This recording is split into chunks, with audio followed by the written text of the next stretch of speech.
जय हिंद साथियों, स्वागत है आपका अपने YouTube चैनल विश्वास में। आज हम लोग डिस्कस करने वाले हैं रिजोनेंस कंडीशन क्या होती है, सीरीज रिजोनेंस क्या होता है, पैरेलल रिजोनेंस क्या होता है, और इसमें आप देखेंगे कि प्रश्न किस प्रकार से पूछे जाते हैं।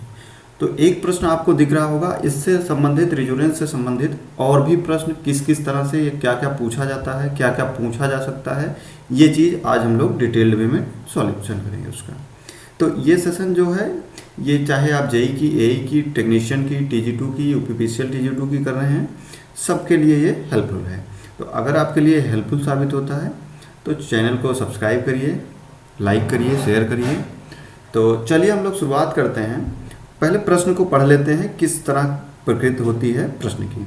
For an RLC parallel circuit current at parallel resonance. ठीक है, पैरेलल रिजोनेंस की बात कर रहे हैं कि करंट की प्रकृति क्या होती है। तो पहली चीज़, जब भी रिजोनेंस की बात कर लिया, ठीक है, रिजोनेंस कंडीशन में जो पावर फैक्टर होता है वो यूनिटी होगा ऑलवेज। ठीक है, चाहे सीरीज रिजोनेंस की बात होगी, चाहे पैरेलल रिजोनेंस की बात होगी। रिजोनेंस दो तरह का होता है, एक सीरीज रिजोनेंस और एक पैरेलल रिजोनेंस। ठीक है, तो चलिए हम लोग पहले रिजोनेंस को उसके बारे में बात कर लेते हैं, उसके बाद फिर से लौटेंगे प्रश्न पर कि इसका जवाब क्या होगा। तो पैरेलल रिजोनेंस की बात हम लोग पहले करेंगे। तो इसमें आप देखिए, सर्किट देख रहे होंगे कि इसमें रेजिस्टेंस, इंडक्टर और कैपेसिटर, ये तीनों पैरेलल में लगे होते हैं। अब रिजोनेंस की कंडीशन कहते किसको हैं कि सर्किट की वह कंडीशन या वह फ्रीक्वेंसी जिस पर सर्किट का नेचर प्योरली रजिस्टिव हो जाए। क्या हो जाए? Purely resistive.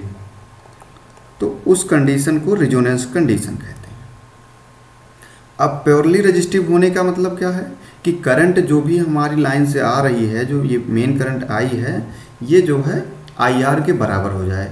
यानी कि जो कैपेसिटर के कारण करंट है IC और इंडक्टर के कारण करंट जो है IC, इसका इफेक्ट हमारी करंट पर ना पड़े।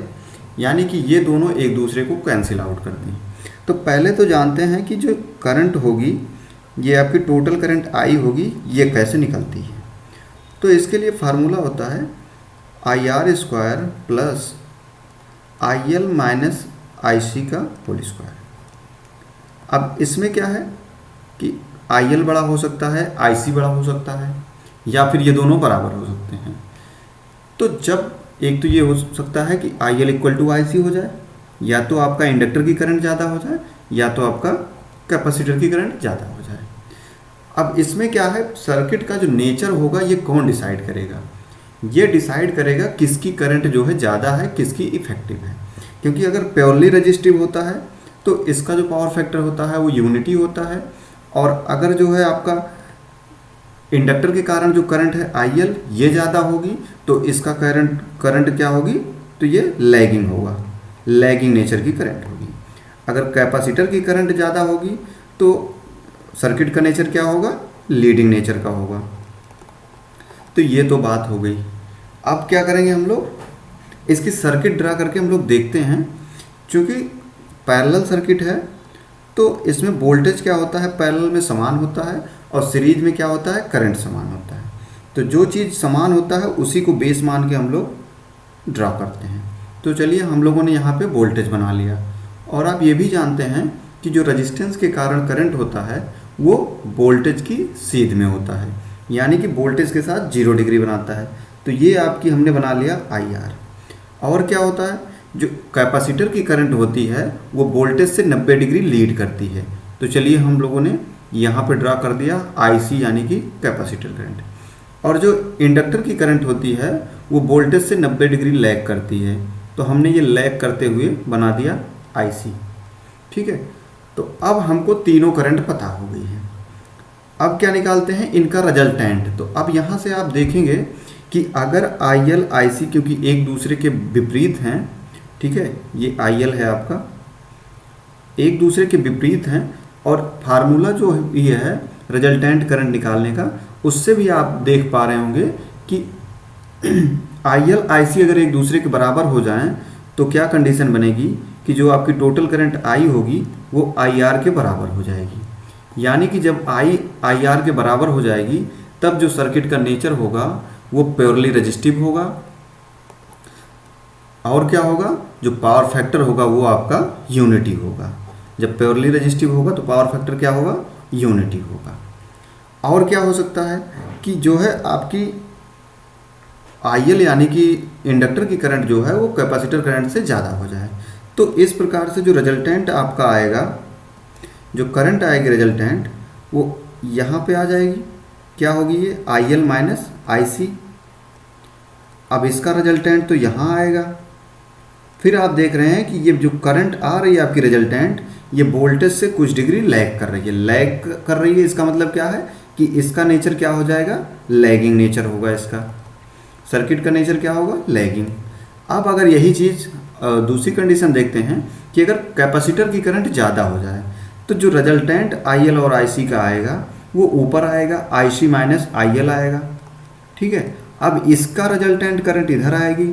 अब ये रिजल्टेंट करंट जो होगी ये जो है आपकी वोल्टेज से लीड कर रही है। तो इस प्रकार जो है जब आईसी की वैल्यू आईएल से ज़्यादा होगी तो नेचर क्या होगा, लीडिंग नेचर का होगा सर्किट का। आगे हम लोग क्या करते हैं तो चलिए सीरीज रेजोनेंस को देख लेते हैं। तो इस प्रश्न का जवाब तो आपको मिल गया होगा कि इसमें कौन सा ऑप्शन सही होगा। ठीक है, कि यूनिटी होगा, एक चीज़ तो पता चल गई, लेकिन अभी मिनिमम होगा कि मैक्सिमम होगा ये बात नहीं पता है। ठीक है, चलिए फिर से बात करते हैं उस पर। चलिए अब रेजोनेंस कंडीशन में क्या देखते हैं हम कि आईएल और आईसी बराबर होते हैं, क्योंकि इन दोनों की डायरेक्शन जो होती है वो एक दूसरे के विपरीत होती है। तो रेजोनेंस की कंडीशन में ये दोनों एक दूसरे को कैंसिल आउट कर देते हैं। तो यानी कि जो हमारी लाइन से टोटल करंट आ रही है वो जो है आपके रजिस्टर की करंट यानी कि आईआर के इक्वल हो जाती है। तो एक तो ये होगा कि जो करंट होगी वो जो है मिनिमम वैल्यू पर होगी। मिनिमम वैल्यू पर क्यों होगी, क्योंकि इंडक्टर और कैपेसिटर की करंट एक दूसरे को न्यूट्रलाइज कर दे रहे हैं। तो इंडक्टर और कैपेसिटर में कोई करंट नहीं फ्लो हो रही है। कहाँ से नहीं फ्लो हो रही है, लाइन की वजह से नहीं फ्लो हो रही है। जबकि इन दोनों में करंट फ्लो होगी और ये वैल्यू जो होगी इसकी बहुत ही हाई होती है, लेकिन एक दूसरे को कैंसिल आउट कर देते हैं। इसलिए जो आपकी रिजल्टेंट करंट होती है इस पर इसका इफेक्ट नहीं पड़ता है। तो इस प्रकार से क्या निकल के आया कि रेजोनेंस की कंडीशन में एक तो यूनिटी होगा पावर फैक्टर, और क्या होगा, मिनिमम वैल्यू का होगा। ठीक है, अब करंट आपकी मिनिमम वैल्यू पे हो रही है, मिनिमम वैल्यू करंट आ रही, इसका मतलब अगर इम्पीडेंस की बात किया जाए, जेड की बात किया जाए तो क्या आएगा, तो ये मैक्सिमम आएगा।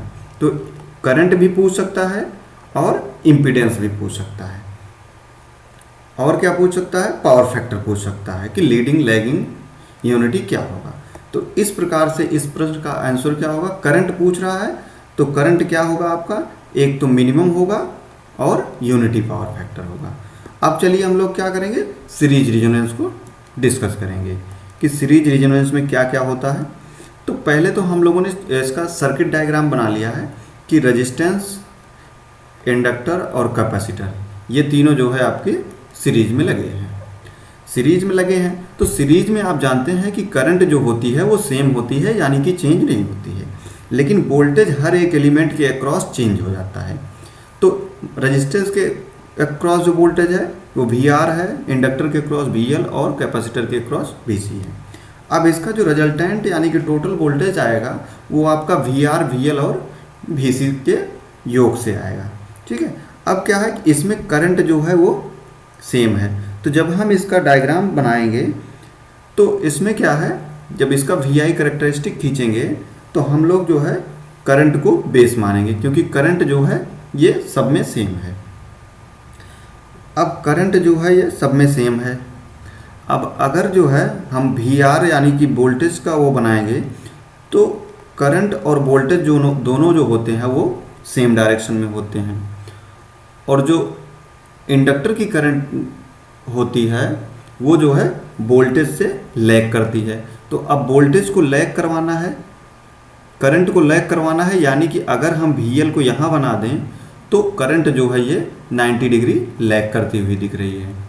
और क्या करते हैं, अब वोल्टेज अक्रॉस कैपेसिटर बनाना है तो कैपेसिटर की जो करंट होती है ये लीड करती है। तो करंट लीड कब करेगी, जब हम लोग वोल्टेज अक्रॉस कैपेसिटर को नीचे बना देंगे। तो अब तो आपको VR मिल गया, VL हो गया, VC हो गया। चलिए इसमें भी क्या हो सकता है, इसमें भी 3 कंडीशन हो सकती है। एक तो VL इक्वल टू VC हो सकता है, दूसरा क्या हो सकता है VL ग्रेटर देन VC हो सकता है, और क्या हो सकता है कि VL इज लेस देन या VC ग्रेटर देन VL हो सकता है। ठीक है, तो अब जो है अगर VL इक्वल टू VC हो गया, पहली कंडीशन को हम लोग देखते हैं, तो ये दोनों एक दूसरे को कैंसिल आउट कर देंगे। तो जो टोटल वोल्टेज आएगा वो कहाँ पे चला जाएगा, टोटल वोल्टेज जो होगा वो रजिस्टर के अक्रॉस जाएगा। तो इस प्रकार से जब VL इक्वल टू VC हो गया तो इस कंडीशन में जो आपका सर्किट का नेचर होगा, क्योंकि टोटल वोल्टेज जो है वो रजिस्टर पे जा रहा है, तो इस प्रकार से सर्किट का नेचर जो होगा ये रजिस्टिव होगा। और रजिस्टिव नेचर का जो पावर फैक्टर होता है वो यूनिटी पावर फैक्टर होता है। अब अगर VL इक्वल टू VC हो गया तो ये दोनों एक दूसरे के विपरीत दिशा में हैं, एक दूसरे को कैंसिल आउट कर दे रहे हैं, यानी कि जो इसका इम्पीडेंस आएगा इस टाइम पे ये मिनिमम आएगा, Z जो होगा ये मिनिमम आएगा, और क्या होगा ये R के बराबर होगा। एक बात तो ये निकल के आ गई। दूसरी बात नेचर इसका क्या होगा, रजिस्टिव होगा, पावर फैक्टर क्या होगा, यूनिटी होगा। आगे चलिए हम लोग देखते हैं। अब अगर जो है VL बड़ा हो जाए VC से तब क्या होगा, यानी कि इंडक्टर के अक्रॉस जो वोल्टेज है वो अगर ज़्यादा हो गया तो क्या होगा, तो आपका जो रिजल्टेंट आएगा वो VL माइनस VC जो है वो इधर आ जाएगा, VL माइनस VC ये जो है। तो यहाँ से जब रिजल्टेंट निकालेंगे तो ये जो वोल्टेज आएगा ये करंट से जो है लीड कर रहा है, करंट से वोल्टेज लीड कर रहा है, यानी कि करंट लैग कर रही है। तो इस प्रकार इसका नेचर जो होगा ये क्या होगा, नेचर लैगिंग होगा। और क्या होगा, अगर VC बड़ा हो जाए, अगर वोल्टेज अक्रॉस कैपेसिटर बड़ा हो जाएगा तो जो VL और VC का रिजल्टेंट आएगा वो VC माइनस VL आएगा, और जो है वो नीचे आएगा, यानी कि ये जो वोल्टेज आएगा ये करंट से जो है लैग कर रहा है, यानी कि करंट लीड कर रही है। तो अगर करंट लीड कर रही है तो इसका नेचर क्या होगा, लीडिंग होगा। नेचर हमेशा जब भी डिसाइड किया जाता है तो वो करंट के सापेक्ष देखा जाता है कि करंट के सापेक्ष अगर वोल्टेज जो है लैग कर रहा है, यानी कि करंट अगर लीड कर रही है तो लीडिंग, और करंट अगर लैग कर रही है तो लैगिंग।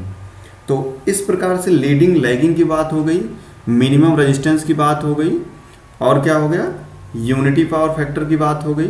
ये सारी चीज़ें हो गई। और क्या पूछा जाता है इसमें, रिजोनेंस फ्रीक्वेंसी का कभी कभी फार्मूला पूछ लेता है, कभी कभी क्या होता है इस पे बेस क्वेश्चन पूछ लेता है कि इंडक्टर और कैपेसिटर की वैल्यू दी है तो आपको रिजोनेंस फ्रीक्वेंसी पूछ लेता है। तो रिजोनेंस फ्रीक्वेंसी का फार्मूला हम लोग ड्रा नहीं करेंगे, डायरेक्ट लिख लेंगे। तो 1/2 अंडर रूट LC होता है। ठीक है, तो इसको भी आप याद रखिएगा। बाकी पावर फैक्टर से रिलेटेड हम लोगों ने बात कर लिया। पैरेलल में क्या था कि जो आपका इम्पीडेंस था वो मैक्सिमम था रिजोनेंस कंडीशन में, लेकिन यहाँ पे क्या है, रिजोनेंस कंडीशन में इम्पीडेंस जो है वो मिनिमम है। अब यहाँ पे अगर इम्पीडेंस मिनिमम है तो एक चीज़ और निकल के आती है कि जो करंट होगी वो मैक्सिमम होगी। करंट क्या होगी, मैक्सिमम होगी। कब मैक्सिमम होगी, रिजोनेंस कंडीशन में। तो चलिए हम लोगों ने इतनी सी बात कर ली सीरीज रिजोनेंस पैरेलल रिजोनेंस की। तो इस प्रकार जो है इस तरह के आपके एक प्रश्न के साथ हम लोगों ने बहुत सारी चीज़ों को डिस्कस कर लिया। तो चलिए आज की वीडियो को यहीं एंड करते हैं। अगर आपके लिए ये सेशन हेल्पफुल होता है तो चैनल को सब्सक्राइब करिए, शेयर करिए, लाइक करिए। अपना ख्याल रखिए, पढ़ते रहिए। जय हिंद।